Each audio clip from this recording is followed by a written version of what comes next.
of Face Off from Mumbai, home to all that glitters in Bollywood. And the star of our show tonight is a superstar, not just in India and Pakistan, but also across the globe. His first film was released in 1988, and since then, he has done over 75 films. Even today, at the age of 45, his films are a hit at the drop of a shirt. I need not say any more. Let's go and meet Salman Khan. And this shall be his first ever television exclusive interview to any Pakistani journalist. So special indeed. Sit back and enjoy.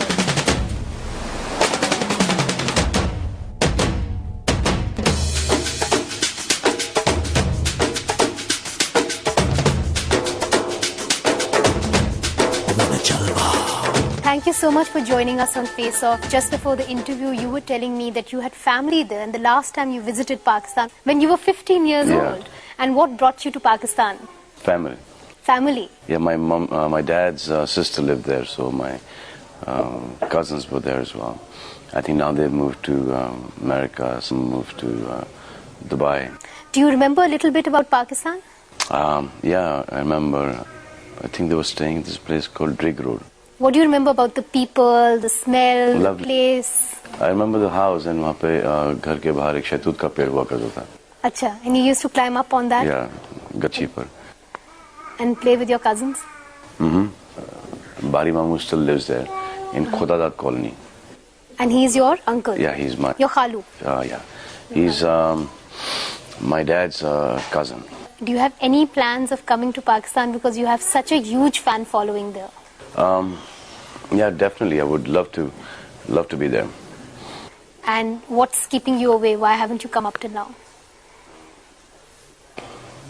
Busy here, and ऐसी कभी कुछ plan बना नहीं. I was trying to come there and do some concerts there, but I mean there were a lot of people trying to, so I didn't know who to go with. You know, but then since we do concerts all over.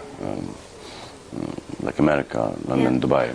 So we have a lot of Indians and a lot of Pakistanis come to watch the concerts there. Right. A lot of Bangladeshis as well. So you have some sense of how popular you are in Pakistan? A little bit. A little bit, because when I first got my first job, there was this young man who used to dress up like you, who used to look like you, who used to, sing your songs, and he used to completely mimic you. So how does it feel to have that kind of an effect on people? I don't know, seriously, because I have never tried to copy anybody or ape anybody, or never looked up and at anybody or idolized anybody apart from my father, because as a person that he was the only man in the house, and we grew up watching him. But does it scare you that people... But we appreciate, even here as an actor, we do appreciate a lot of people.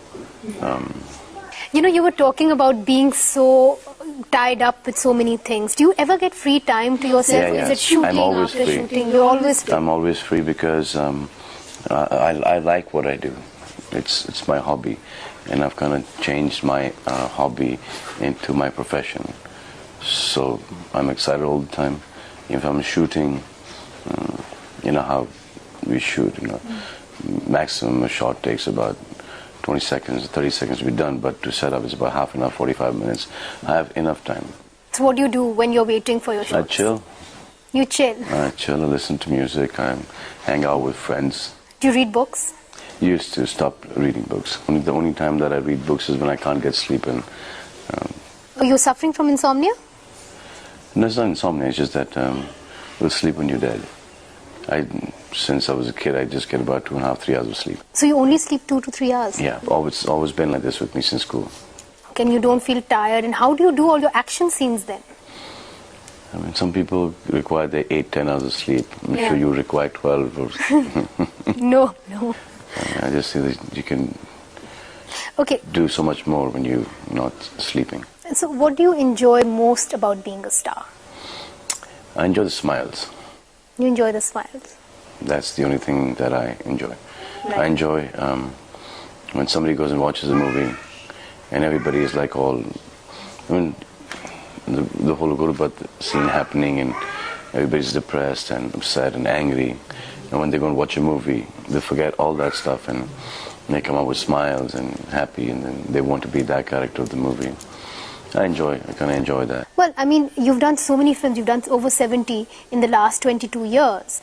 But, you know, I read somewhere that Subhash Kai is saying about you that if Salman Khan had watched his ways and watched his steps, then he could have been the king of the entertainment world. And he hasn't gotten the roles that he really could exploit his talent with. So what would you say to Subhash ji gave me that role. I couldn't do justice to it in Yuvraj. You couldn't do that? You really think you couldn't do justice to it? Mane, you've done so many films, you know. One would assume that sometimes, you know, actors like Amir Khan, they want to do films, but 1 or 2 films, give it all that they have. But not you. You want to do a lot of films. But I don't do a lot. I think Amir right now is doing a lot more films than I'm doing. But the format that I want to stick to is just entertainment. I believe it's an entertainment media, and I just want to do that. And if there is a message in that, it just has to be just like a slight one. I don't want to do any gyan, I don't do any preaching. That I can do in my interviews or, you know, when I have free time. But, you know, in your attempt to entertain people, have you somewhere lost your ability to explore your talent? Let's put it that way.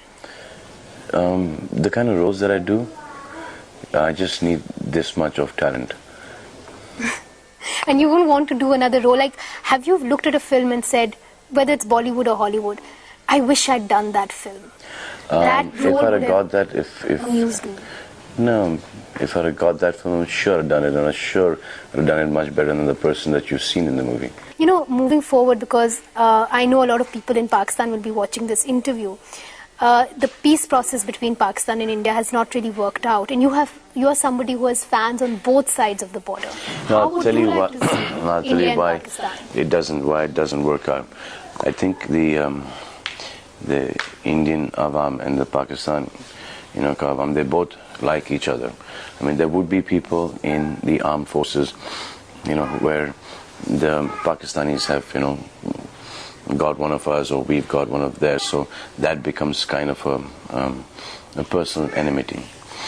Now, apart from that, I mean, you guys watch our films, we guys like your cricketers, so it's all good. It's just that the governments, you know, they've kept this thing going.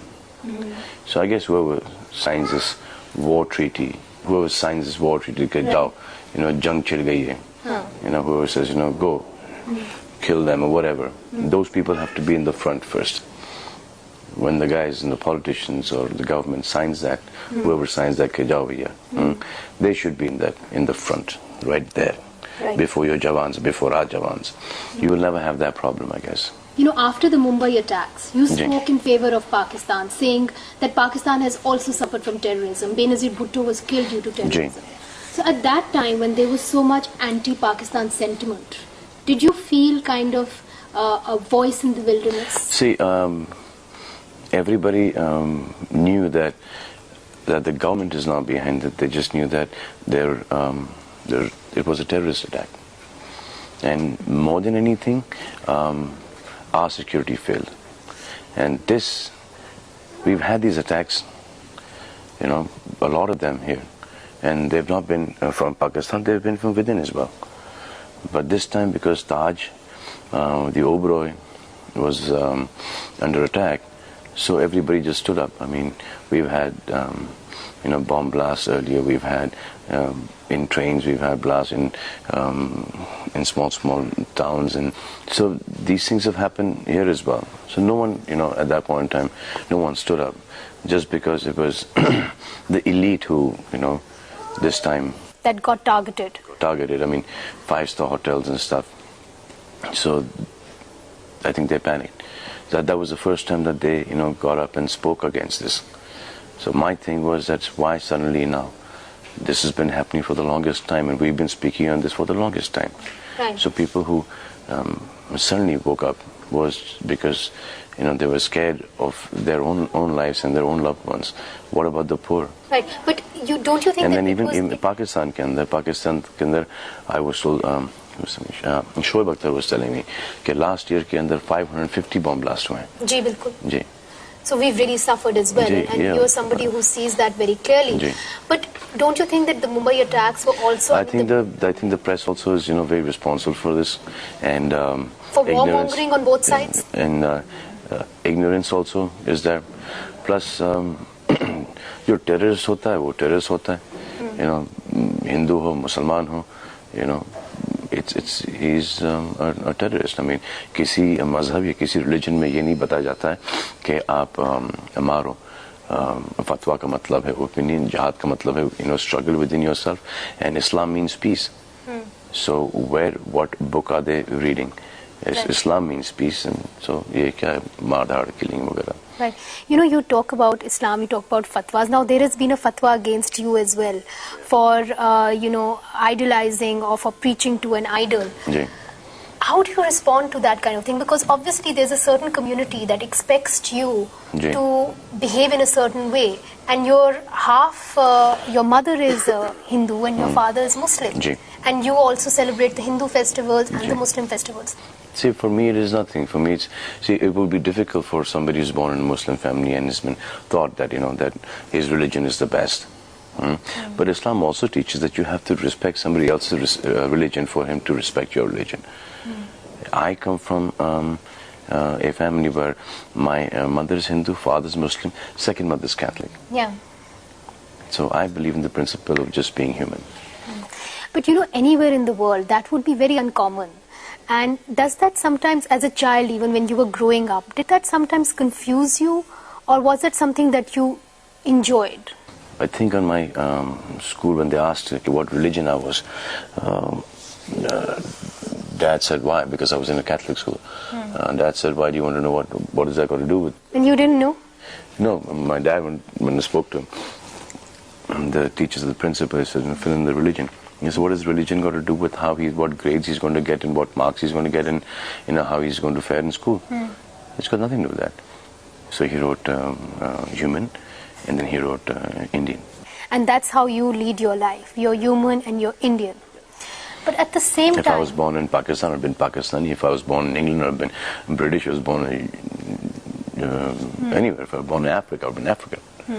But at the same time, because you have such a huge fan following, you're a public figure, and you live in a country where people are so sentimental about religion. We don't care if Shahid Afridi is Indian or Pakistani or Bangladeshi or African. He's a sportsman. Or Shoaib Akhtar is there for his talent. He's there for what he does. The same way you don't care that Sachin is Pakistani or he's hitting your bowlers for sixes. We don't care about that. It's just that he's playing really well on the field. And so when we are on screen, you don't care कि ये Indian है या Pakistani है, Bangladeshi है. He's just a star. It's just, I mean, sports and entertainment. I don't think they should have any borders or any religion. Express power दे महंगे powder जैसी धुलाई